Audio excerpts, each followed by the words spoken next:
आगम कथाओं में आज की कथा उत्तराध्ययन के अध्याय रहने में जम यानी रथ नेमीय की।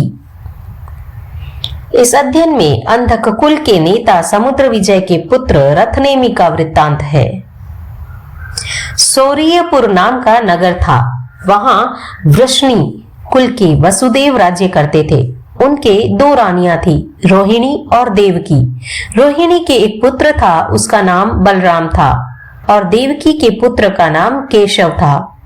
उसी नगर में अंधक कुल के नेता समुद्र विजय राज्य करते थे। उनकी पटरानी का नाम शिवा था।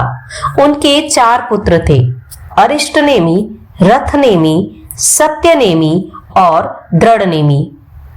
अरिष्टनेमी 22वें तीर्थंकर हुए और रथनेमी और सत्यनेमी प्रत्येक बुद्ध हुए।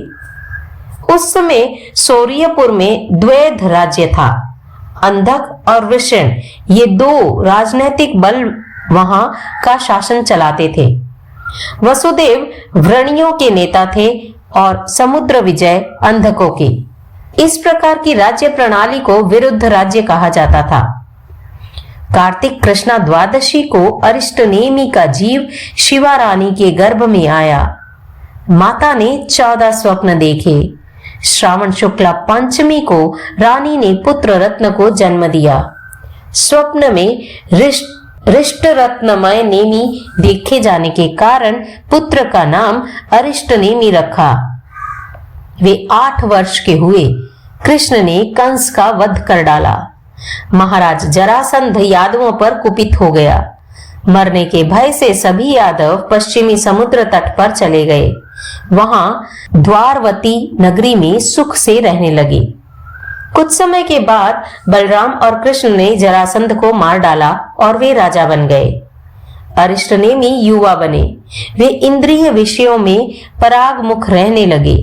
एक बार समुद्र विजय ने केशव से कहा, ऐसा कोई उपक्रम किया जाए जिससे कि अरिष्टनेमी विषयों में प्रवृत्त हो सके।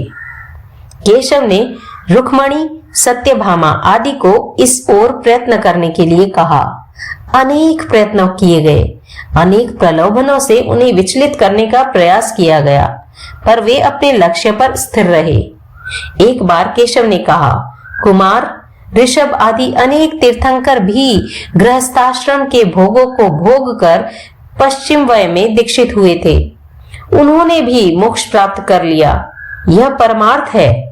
अरिष्टनेमी ने नियति की प्रबलता जान केशव की बात स्वीकार कर ली। केशव ने समुद्र विजय को सारी बात कही। वे अत्यंत प्रसन्न हुए और योग्य कन्या की गवेषणा करने लगे। भोजकुल के राजन्य उग्रसेन की पुत्री राजीमती का अरिष्टनेमी के योग्य समझकर विवाह की बातचीत की। उग्रसेन ने इसे अनुग्रह मानकर स्वीकार कर लिया। दोनों कुलों में वर्धापन हुआ।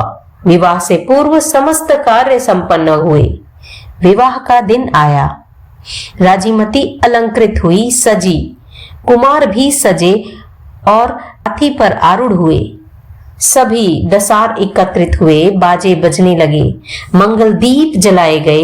वर यात्रा प्रारंभ हुई। हजारों लोगों ने उसे देखा। वह विवाह मंडप के पास आई। राजीमती ने दूर से अपने भावी पति को देखा। वह अत्यंत प्रसन्न हुई।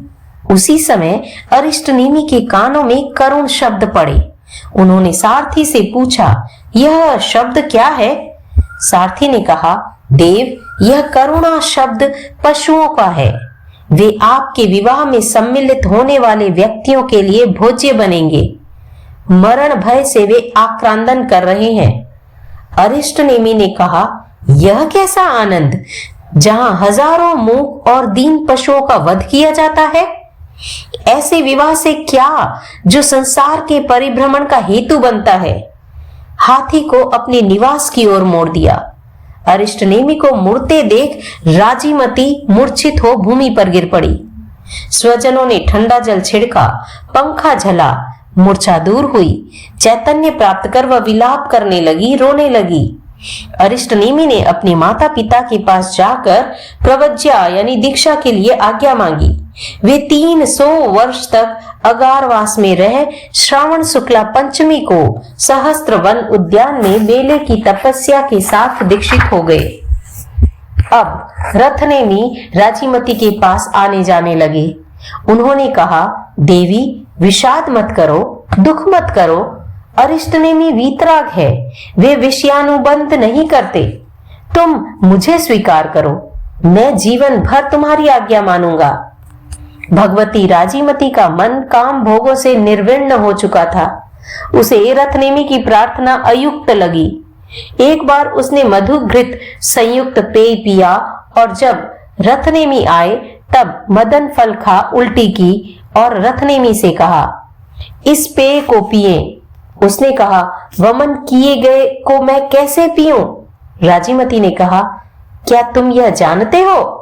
रथनेमी ने कहा, इस बात को तो बालक भी जानता है।